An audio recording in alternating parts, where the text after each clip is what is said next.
Welcome to another video. As you can see in this video, we have a bunch of improvements and firsts. First of all, the improvement is we have a new camera. This camera is an HD actual camera with a real-life tripod.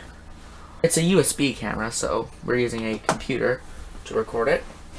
It's a pretty good laptop. And another first is we have a new set, if that's what you want to call it. New area of filming. It's cleaned up. There's not the big mess in the background as you've seen in previous videos. This is just dedicated space for recording and video production. And another first is you see a boxed product, two boxed products actually, in front of you. This is another first. This is the first unboxing for the channel. So, without further ado, the item we will be unboxing today is the Commodore 64. We'll set this aside. Commodore 64 really needs no introduction. Everybody knows what the Commodore 64 is. It's a personal computer. Probably, actually, I'm pretty sure definitely, the most popular home personal computer in the 1980s. And it's the reason you see computers in the home even today. So let's look around the box. We have, this is the top of the box, we have Commodore 64, the personal computer with professional power.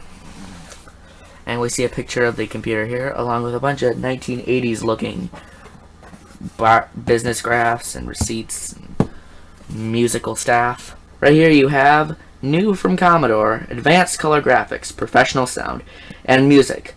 64 kilobytes of memory, plus CPM option for your business, education, and personal use. Down here we have the logo for Commodore Computer. Opening to the bottom of the box, I guess, the bottom side of the box, we have Commodore 64 and a picture of the computer, the keyboard exposed and everything, so you can see all the keys, I guess. We have the serial number sticker right there. Moving along to the side, we have a bunch of technical specifications. I'm not going to read all of them. And right here we have the technical specifications. I'm not going to go read all of them, but now we have a semi-high quality camera recording this, so you can probably actually read the text. I'll just read a bit. We have user memory, or RAM, 64 kilobytes, 20 kilobytes of ROM, Commodore 6510 processor, 6502 compatible, keyboard, 40 column, 25 line display, 16 colors, 300 by 200 pixel graphics, sound, 3 independent voices, each with 9 octave range, blah blah blah. For the interfaces, we have 2 joysticks, 4 game paddles, light pen, Commodore cassette interface, Commodore serial bus, 8-bit user port, built-in RF modulator, direct audio and video outputs, cartridge interface. And here we have some pictures. These are actually kind of funny. Part of Commodore's advanced research, and just, I guess, pictures of them developing the product or whatever. And here we have specifications subject to change. That's nice. And then the Commodore computer logo, again, on the bottom of the box. Moving on along to the back, we have a whole slew of information. See if we can hold it closer so you can get maybe a better look at it. Be able to actually read it. We have personal and business aids, communication, you can read that if you want, and we have education, plus entertainment, which is really all we care about today, and probably all most people cared about back then. Up here we have a picture of the computer connected to a floppy disk drive and a printer to the side. And over here we have the computer, printer, and a tape drive. So, different ways you can use it. And up here we have a very 80s looking picture of a man using the computer, and it's connected to a printer, tape drive, and floppy disk drive. The word Commodore 64 and a barcode. That's enough looking around the box. Now let's get to the part that I believe everybody actually cares about, is the actually taking it out of the box. So we're going to open it up here. Upon opening the flap, you are greeted to the words, "Welcome to the world of friendly computing," which is nice. Alright. So inside of the box, first thing we have is a user's manual. It says Commodore 64 User's Guide by Commodore Computer. And this is a giant user guide, much bigger than the little tiny sheet of paper that my laptop I recently bought came with. This is definitely a lot more than what you'd get today. It tells you basically every little step involved in operating your new Commodore 64. And I'm not going to show you every single page because that would get boring. You can probably find this as a PDF online somewhere. There's probably people that have archived it. Or you might even have one of these. Who knows? And then we just have a quick reference card, which you can easily tear out. I chose not to do that. And we have get the most out of your Commodore with description to Commodore's user magazines. So Power Play by Commodore, you can fill this out and subscribe to their magazine if you want. That's also able to be torn out, which is nice. And next we have a brown cardboard box which contains some accessories. So first and foremost we have one of these pitchforks of doom, as I've heard them referred to, which is pretty much useless on modern televisions. This is for a television that has a VHS antenna screws. Screw these in, get a signal, plug your computer in here, and you connect your external antenna to here. And you use this switch up here to switch it from computer's mode of operation to the TV's mode of operation. These are basically useless today unless you have an older TV. And here we have a really long RF cable which connects the computer to that box right there. So you can have the computer a pretty good distance from the TV. If you have this like in your living room. Here we have the absolutely massive Commodore 64 power brick. This thing weighs, it's probably a good bet that this thing weighs more than the computer. We can see the input and outputs of it. And warnings made in Singapore. The giant Commodore power supply with a part to connect it to the computer with the word top helpfully written on that, and the end that connects to the wall. This is non-removable right here, unlike modern power supplies.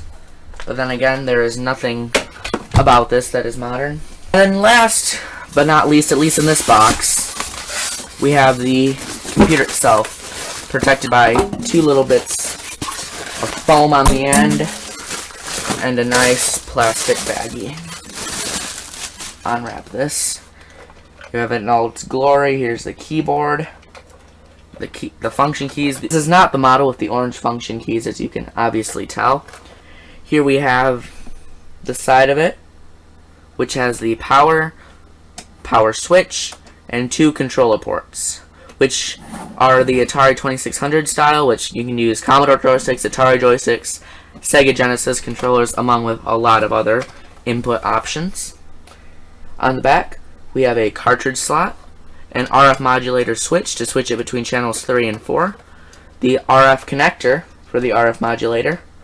We have the video out and the serial out, or vice versa. They're not labeled currently.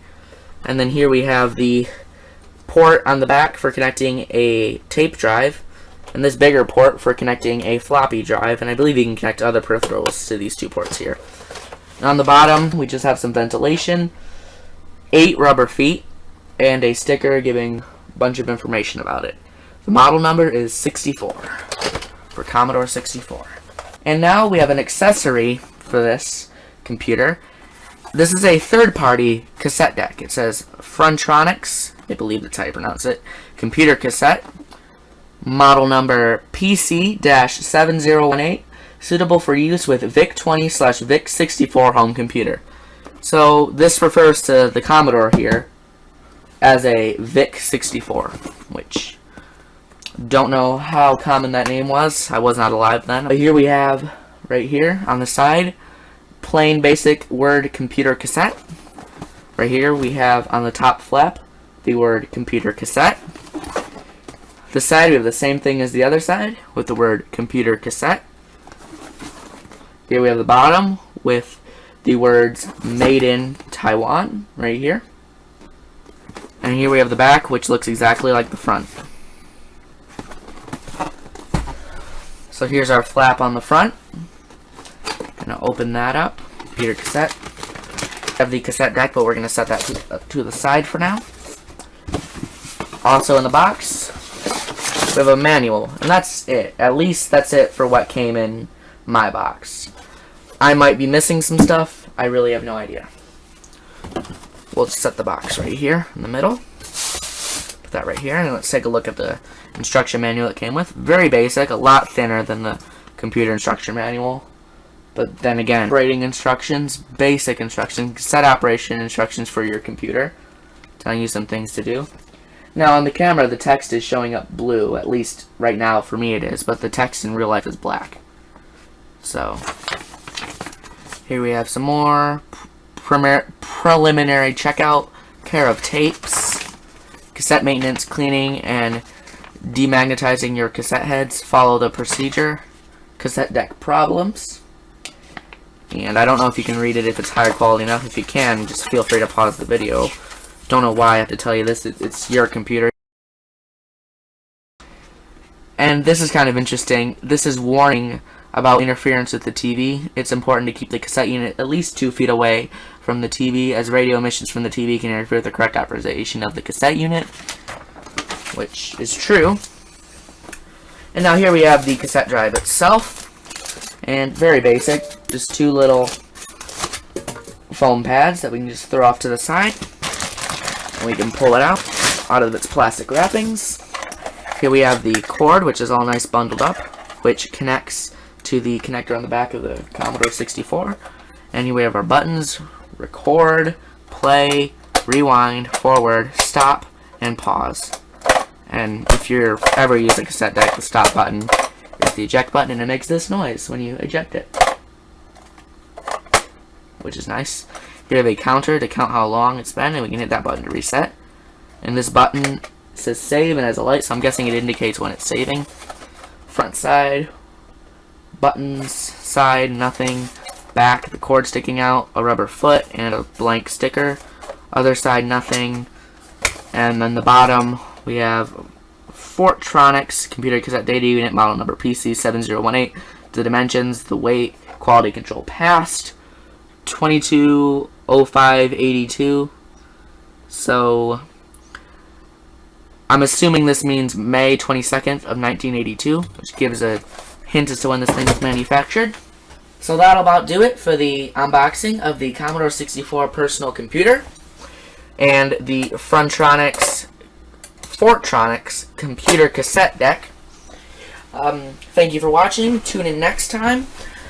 Video, please subscribe to the channel, like it, share it with a friend if you thought it was good. I don't know if you will or not. Hope you enjoy the new production quality with a new camera, new tripod, and the frame just got messed up. That's always nice. And yeah, leave a comment. Not that I ever get any comments. It's pretty lonely. If you enjoy this new setup, and I hope to see you again very soon.